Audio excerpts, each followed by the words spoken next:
तो रिवॉल्यूशनरीज क्रांतिकारी, अब इसी के बारे में हम चर्चा कर रहे हैं। ध्यान से देखिए, इस वीडियो को समझिए, लाइन बाय लाइन है। During the years following 1815 the fear of expression drove many liberal nationalist underground.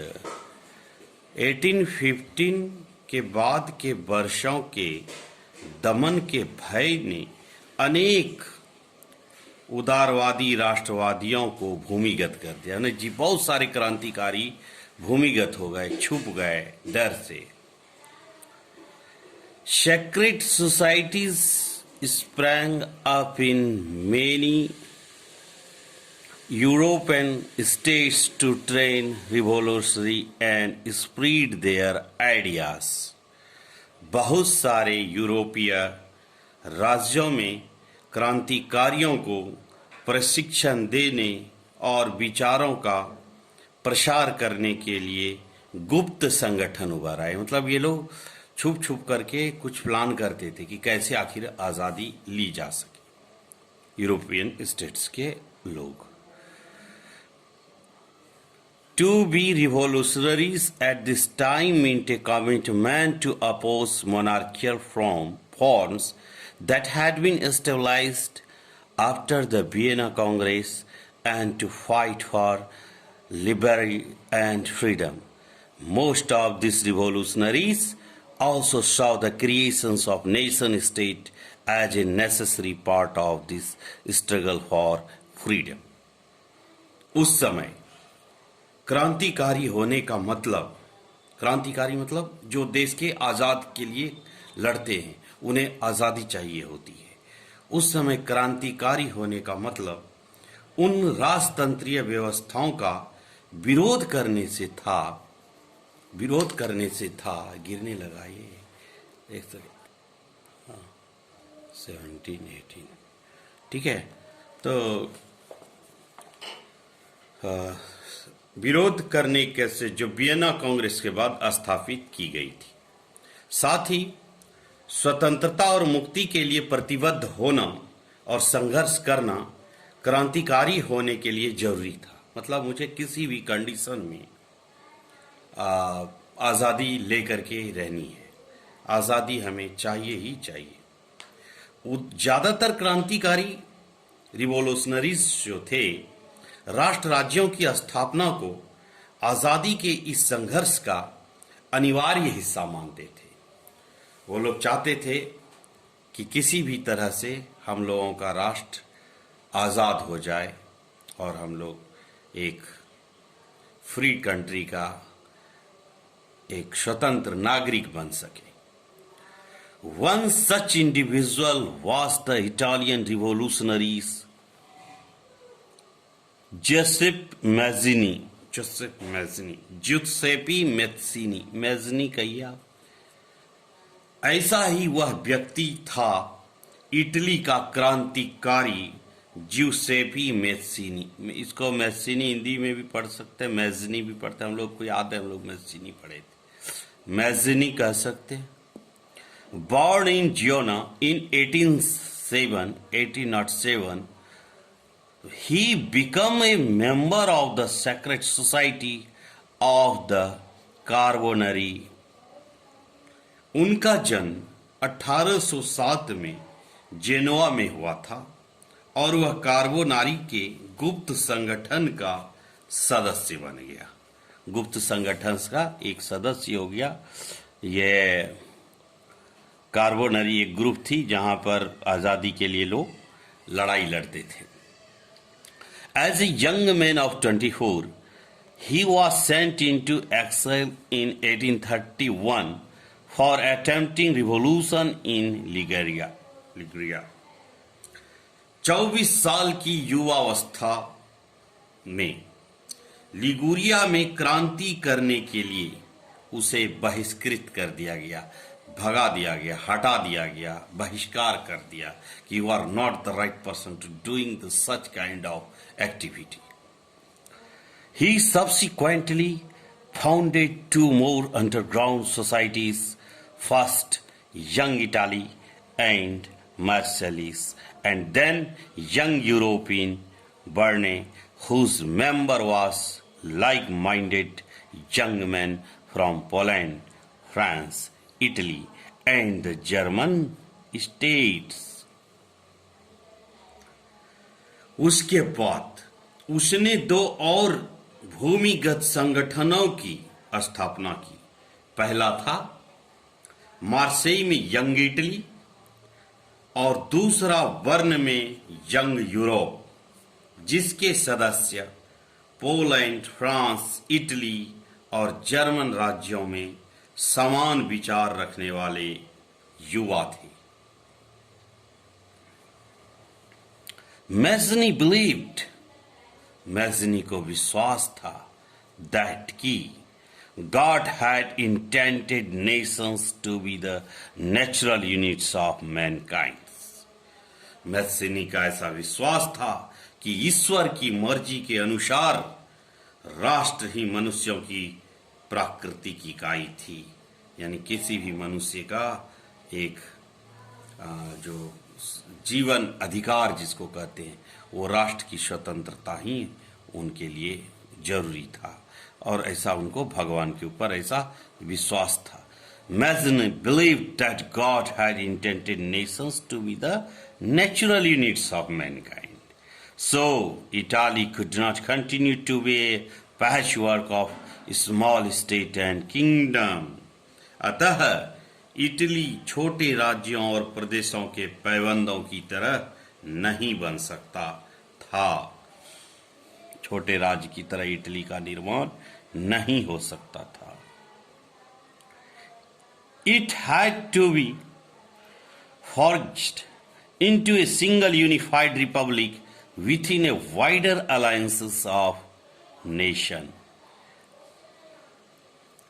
उसे जोड़कर राष्ट्रों के व्यापक गठबंधन के अंदर एकीकृत गणतंत्र बनाना ही था। एकीकृत गणतंत्र मतलब सब मिलकर के एक रिपब्लिक कंट्री का निर्माण हो, ऐसी उनकी विचारधाराएं थी। It had to this unification एकीकरण, सबको मिलाना, यह एकीकरण ही इटली की मुक्ति का आधार हो सकता था। अगर सब लोग मिलते तभी जो है इटली की आजादी संभव हो सकती थी। This unification alone could be the basic of Italian liberty, तभी उसे आजादी मिल सकती थी। Following his model, secret societies were set up in Germany, France, Switzerland and Poland. सभी को विचार में आके उसके इस मॉडल की देखा देखी जर्मनी, फ्रांस, स्विट्जरलैंड और पोलैंड में गुप्त संगठन कायम किए गए। सोचा कि सबका जरूरी है, तो इसीलिए 4 और राष्ट्र जर्मन, फ्रांस, स्विट्जरलैंड और पोलैंड में गुप्त संगठन कायम किए गए। Mazzini's relentless oppositions to monarchy and his visions of democratic republic frightened the conservatives. मैज़नी द्वारा राजतंत्र का घोर विरोध करके और प्रजातांत्रिक गणतंत्रों के अपने स्वप्न से मैज़नी ने रूढ़िवादियों को हरा दिया।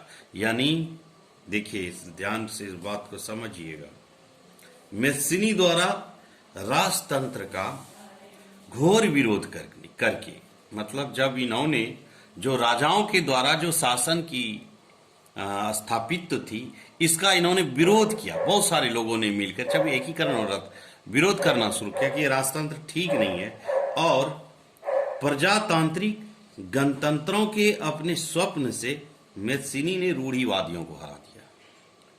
जो भी रूढ़िधारी पुराने विचारधारा वाले या रूढ़िवादी वाले थे, उनको बिल्कुल हरा दिया।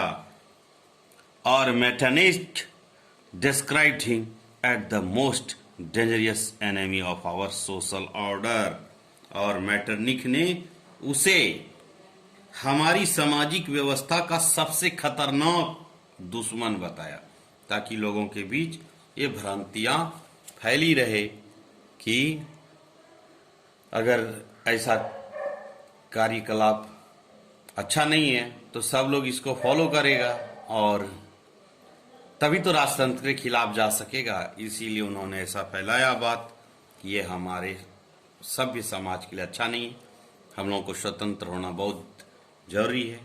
चित्र नंबर 7 देखिए, Giuseppe Mazzini and the founding of Young Europe in Berne in 1833, printed by Giacomo Mantegazza. Giuseppe Mazzini और बर्न 1843 में यंग यूरोप की स्थापना किया है। ये जो फोटो है गियाकोमो मांगेताजा से मिला गया। इन लोगों ने मिल करके किस तरह से यंग इटली का स्थापित किया।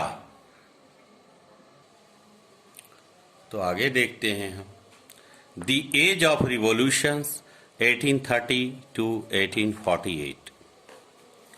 क्रांतियों का युग था ये, age of revolution from 1830 to 1848। इस समय कहा जाता है कि ये जो कॉन्सेप्ट नंबर 3 आपका ये जो देख रहे हैं, द एज ऑफ रिवॉल्यूशन, क्रांतियों का युग। कैसा युग?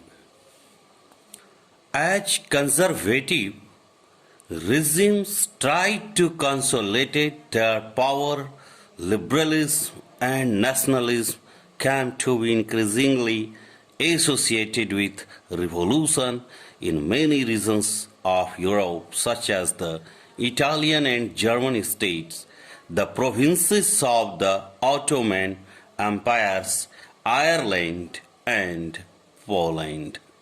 देखिए, जैसे जैसे कंजर्वेटिव रिजिज्म ने अपनी ताकत को और मजबूत करने की कोशिश की, रूढ़िवादी ताकतों ने और मजबूत करने की कोशिश की, यूरोप के अनेक क्षेत्रों में आजादी के और राष्ट्रवाद को क्रांति से जोड़कर देखा जाने लगा। बहुत लोग चाहने लगा आजादी चाहिए। इटली और जर्मनी का जो राज्य था, ऑटोमन साम्राज्य के सूबे, आयरलैंड और पोलैंड ऐसे ही कुछ क्षेत्र थे। आयरलैंड और पोलैंड कुछ ऐसे ही क्षेत्र थे जो इस सारी संगठनों से कि यहाँ मौजूद बहुत सारे लोग इस संगठन में ज्वाइन किए और इनकी ऐसी अवधारणाएं थी कि हम लोगों को उदारवादी और हमारे राष्ट्र का निर्माण हो, राष्ट्रवाद की संरचना। These revolutions were led by the liberal nationalism belonging to the educated middle class elite, among whom were professors, school teachers, clerks, and members of the commercial middle classes. इन क्रांतियों का नेतृत्व उदारवादी राष्ट्रवादियों ने किया, जो शिक्षित मध्यवर्गीय विशिष्ट लोग थे। कैसे कैसे लोग थे? देखिए कैसे कैसे लोग थे। प्रोफेसर्स, स्कूल के टीचर्स, क्लर्क, बिजनेस में लगे हुए मध्यम वर्ग के लोग शामिल थे। ये सारे पढ़े लिखे लोग इस ग्रुप को ज्वाइन किए। The first upheaval took place in France in July 1830. प्रथम विद्रोह फ्रांस में जुलाई 1830 ईस्वी में। फर्स्ट पहला हमारे भारत में कैसे होता? 1857 थी, पढ़ेंगे नेशनलिज्म इन इंडिया में भी। The Bourbon king, who had been restored to power during the conservatives' reactions after 1815, were now overthrown by liberal revolutionaries who installed a constitutional monarchy with Louis Philippe at its head.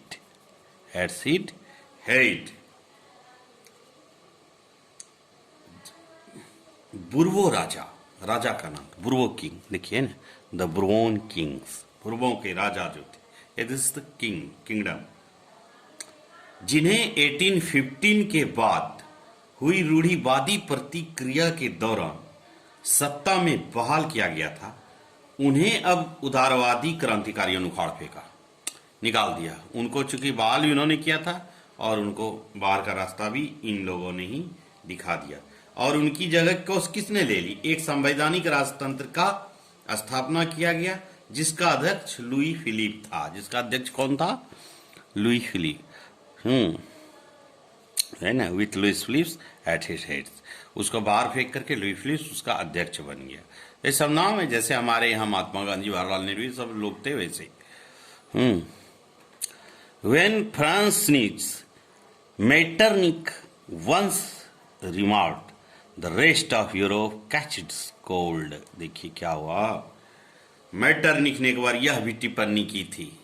Metternich जो थे ये क्रांतिकारी, इन्होंने एक बार ये भी कहा था कि जब फ्रांस छींकता है तो बाकी यूरोप की सर्दी जुकाम हो जाता है। ऐसा यानी जब फ्रांस छींकता है तो बाकी के जो यूरोप के लोग रहने वाले हैं उसको भी सर्दी जुकाम हो जाता है। यहाँ पे एक फ्रेज का ये इस्तेमाल किया है। इसका कहने का मतलब कि अगर फ्रांस चाह ले तो कुछ भी हो सकता है, क्योंकि इसके इन्फेक्शन से सारे लोग जुड़े हुए हैं। ये एक कहावत जैसी है। जैसे अमिताभ बच्चन ने एक बार कहा था कि देखो, जहां से मैं खड़ा होता हूं लाइन वहीं से शुरू हो जाती है। ये डायलॉग अमिताभ बच्चन बोले थे, वही हुआ। ऐसा कहने का मतलब जहां अगर फ्रांस सीखे तो सारे कंट्री उसके फेवर में हो जाता है, यानी वो जैसा चाहता वैसा हो सकता है। The July revolution sparked by uprising in Brussels which led to Belgium breaking away from the United Kingdom of the Netherlands. जुलाई क्रांति से ब्रसेल्स में भी विद्रोह भड़क गया, जिसके फलस्वरूप United Kingdom of the Netherlands से अलग हो गए। ये भी अलग हो गए, यानी United Kingdom of the Netherlands से ब्रसेल्स अलग हो गया, क्योंकि अब वहां पे खुद क्रांति की ज्वाला भड़क चुकी थी।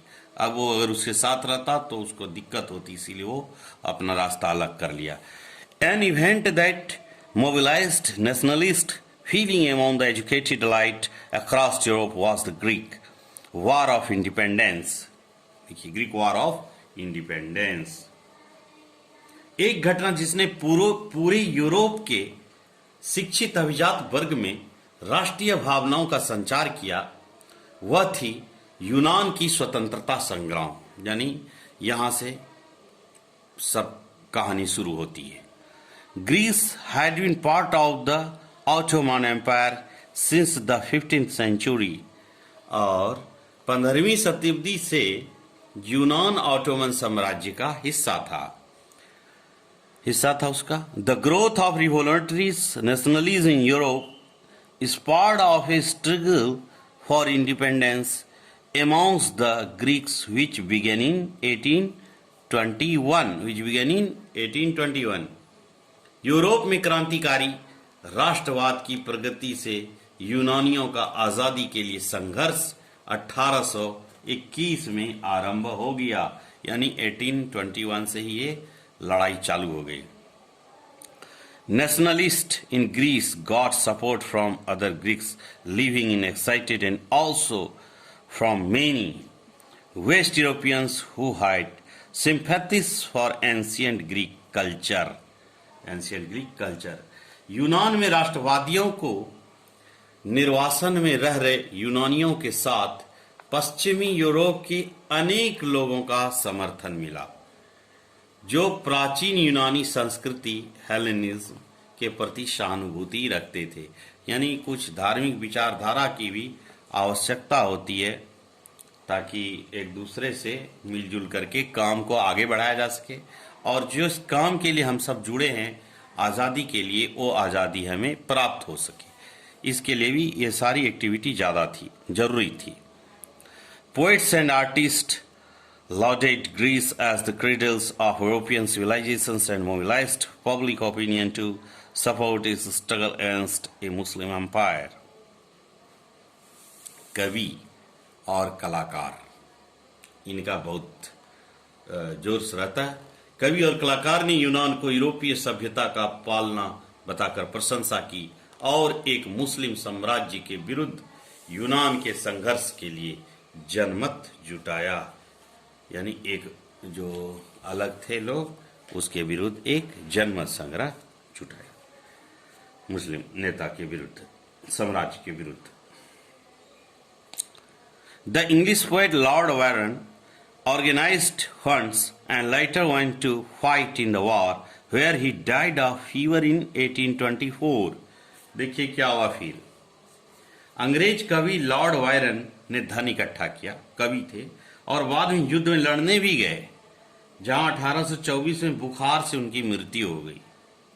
और फिर क्या होता है, finally the treaty of Constantinople of 1832 recognized Greece as an independent nation। अतः ठीक है, 1832 की कुस्तुनुतुनिया की संधि ने, कुस्तुनुतुनिया कहते हैं इसको, कॉन्स्टेंटिनोपल्स को आप हिंदी में पढ़ सकते हैं, ये एक जगह का नाम है, यहीं पर संधि की गई थी। क्योंकि फॉरेन के नाम वगैरह इसी तरह सबके हैं और हमारे इंडिया के नाम रहेंगे, तो आप आसानी से इसको कुस्तुनतुनिया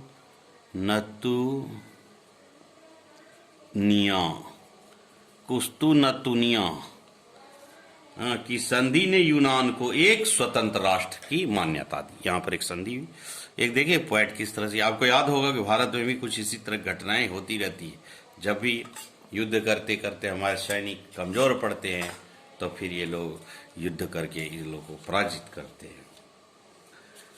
अब देखिए, the romantic imaginations and national feeling, रूमानी कल्पना और राष्ट्रीय भावना। एक ऐसा रोमांटिक इमेजिनेशंस, थिंक, अगर मेरा काश मैं ऐसा होता तो क्या होता, काश मुझे आज़ादी मिली होती तो ये देश हमारा होता। हम अपने स्टाइल से इसको काम करते हैं, अपने तरीके से इस कामों को अंजाम देते। The development of nationalism did not come about only through vast and territorial expansions. राष्ट्रवाद का विकास केवल युद्धों और क्षेत्रीय विस्तारों से ही नहीं हुआ। देखिए क्या क्या हुआ। Culture played an important role in creating the idea of the nations. Art and poetry, stories and music have expressed and shaped nationalism feeling. राष्ट्र के विचार के निर्माण में संस्कृति ने एक अहम भूमिका निभाई। कला, काव्य, कहानियां, किस्सों और संगीत ने राष्ट्रवादी भावनाओं को गढ़ने और व्यक्त करने में सहयोग दिया। Let us look at Romanticism. आइए हम रूमानीवाद को देखें, जो एक ऐसा सांस्कृतिक आंदोलन था जो खास तरह की राष्ट्रीय भावना का विकास करना चाहता था। देखिए ना, a cultural movement which sought to develop a particular form of nationalist sentiment. कैसे डेवलप करता sentiment. Romantic artists and poets generally criticized the glorifications of reason and science. देखिए क्या होता है ना, आमतौर पर रोमानी कलाकार जो होते हैं, जो रोमांटिक कलाकार होते हैं, आर्टिस्ट होते हैं, और कवियों ने तर्क वितर्क और विज्ञान के महिमा मंडन की आलोचना की और उसकी जगह भावना फीलिंग्स, अंतर्दृष्टि और रहस्यवादी भावनाओं पर जोर दिया, ताकि लोग एक दूसरे के काफी करीब आ जाए। बहुत कुछ ऐसा, जैसे भगवान से डर लगने वाला व्यक्ति थोड़ा ऑटोमेटिक एक दूसरे के काफी क्लोज होते हैं। अगले पेज में देखते हैं क्या होता है। एक मिनट।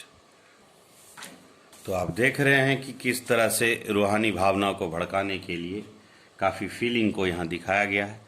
ये लगभग 20,000 Greeks were said to have been killed by Turks on the island in chance, जिसमें से ये दिखाया गया है कि लगभग 20,000 यूनानियों को मार डाला है तुर्कों ने।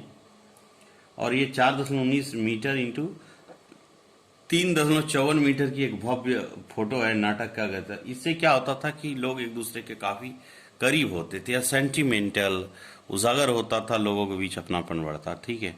And focus instead on emotion, institution and mystical feeling, their effort was to create a sense of shared collective heritage, a common culture past as the basic of nation। यही होता है, विज्ञान का महिमा मंडन की आलोचना की और उसकी जगह भावनाओं, अंतर्दृष्टि, रहस्यवादी भावनाओं पर जोर दिया। और उनका प्रयास था कि एक साझा सामूहिक विरासत की अनुभूति और एक साझा सांस्कृतिक अतीत को राष्ट्र का आधार बनाया जाए। मतलब हम लोग पहले कैसे काम करते, हम लोग कितना मिलजुल के थे, हम लोग काफ़ी भगवान के करीब हुआ करते थे, अच्छा करना चाहिए तो अच्छा होता है। ये सारे तरह की अलग अलग तरह की रोमांटिकली बातें करके, रोमानिक बातें करके एक दूसरों को काफ़ी क्लोज करिए।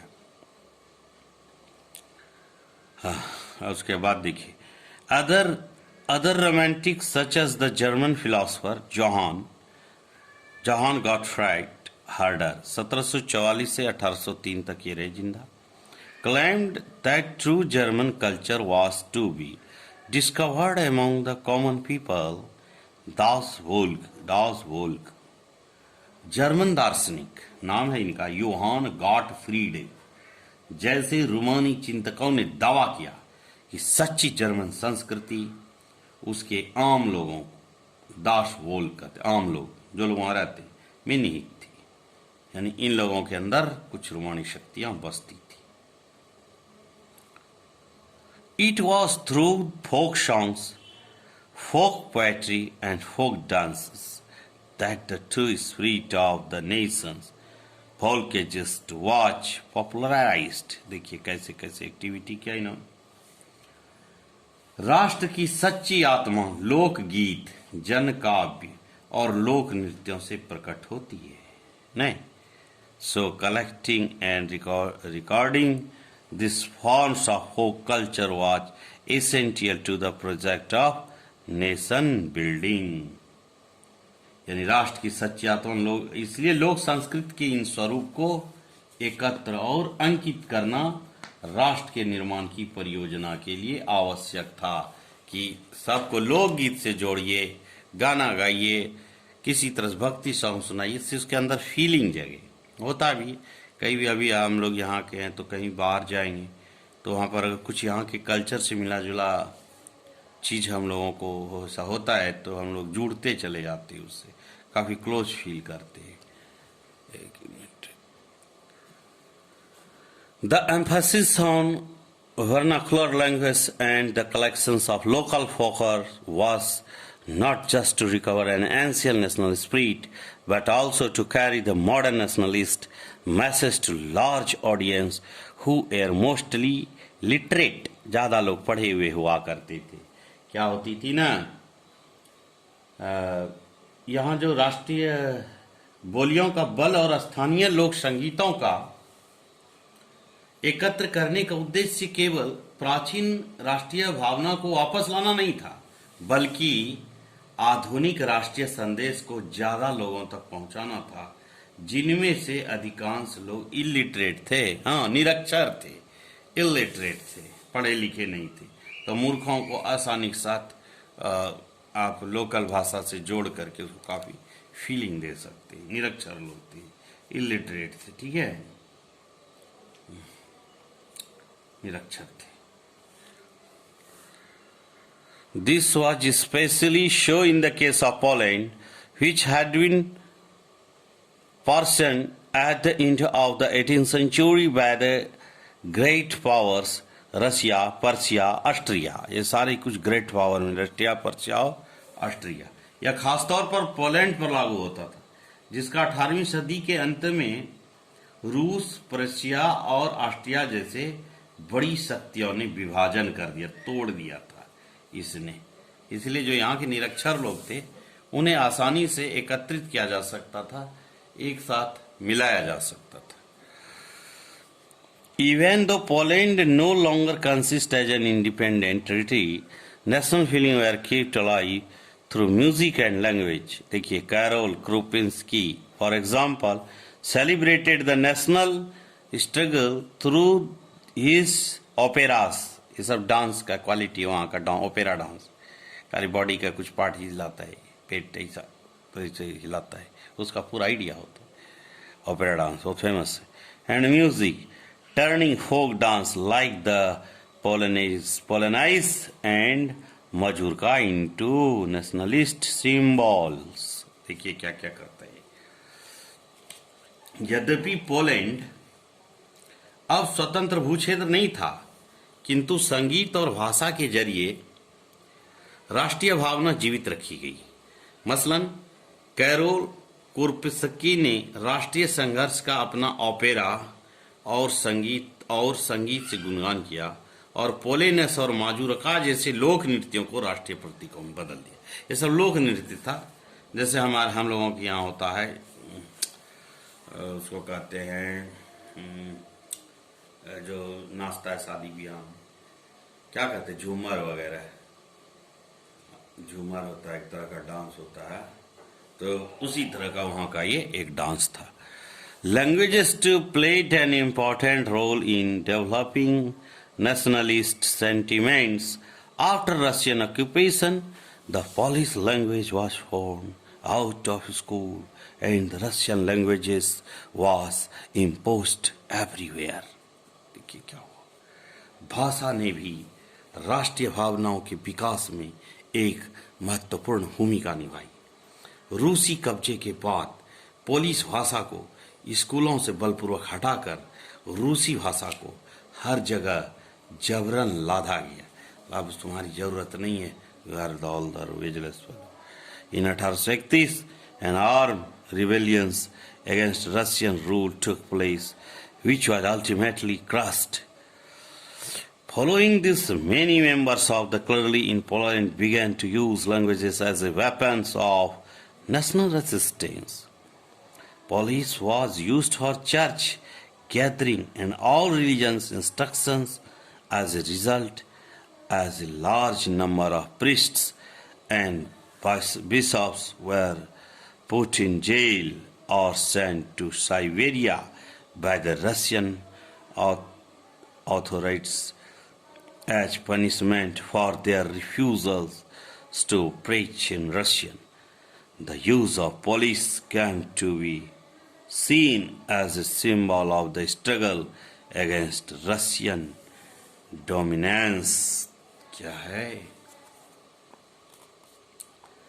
1831 में रूस के विरुद्ध एक सशस्त्र विद्रोह हुआ, बहुत ज्यादा, काफी ज्यादा विद्रोह हो गया। अब एक दूसरे के साथ रहने की संभावना नहीं रही, जिसे आखिर, लेकिन फिर भी उसे कुचल दिया गया। इसके अनेक सदस्यों ने राष्ट्रवादी विरोध के लिए भाषा को एक हथियार बनाया। अगर हम लोग का भाषा एक दूसरे मिला जुला रहे, हम लोग कोई भी काम आसानी से कर सकते। चर्च के आयोजनों और संपूर्ण धार्मिक शिक्षा में पोलिश का इस्तेमाल हुआ। इसका नतीजा यह हुआ कि बड़ी संख्या में पादरियों और बिशपों को जेल में डाल दिया। बहुत लोग, ऑफ कोर्स कुछ भी बात होगा, पादरी और बिशप दोनों जेल जाना है, तय था, दोनों को जेल में डाल दिया। रूसी अधिकारियों ने उन्हें सजा देते हुए साइबेरिया भेज दिया, क्योंकि उन्होंने रूसी भाषा का प्रचार करने से इनकार कर दिया था। और आप उसका भाषा नहीं इनकार कीजिएगा तो आपको नहीं रहने देंगे। हम लोग इंग्लैंड के समय में जो इंग्लिश लोग कपड़े पहनते थे वैसे कपड़े पहनने पड़ने से थोड़ा वो इज्जत देता, नहीं तो थोड़ा भी नहीं। भाषा का प्रचार करने से इनकार कर दिया और पोलिश भाषा रूसी प्रभुत्व के विरुद्ध संघर्ष के प्रतीक के रूप में देखे जाते। यही भाषा वाला लोग इस रूसी जो लोग हैं इनके खिलाफ गलत व्यवहार करते, ये लोग शांत हो जाते थे।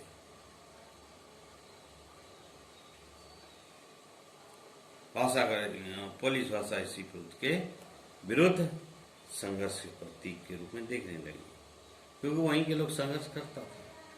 ये लोग तो जो फॉरेन में रह रहा है, कोई और का ये बच्चा जो करोड़पति लोग, वो लोग को तो सब दिन एंजॉय रहता, और जो दुखी है उसको तकलीफ है। ठीक है। अब आपका अगला कॉन्सेप्ट होगा hunger, hardship and popular revolt. इसका मतलब होता है भूख, कठिनाई और जन विद्रोह। ये मैं कल लगाऊंगा ये लेक्चर, Thank you.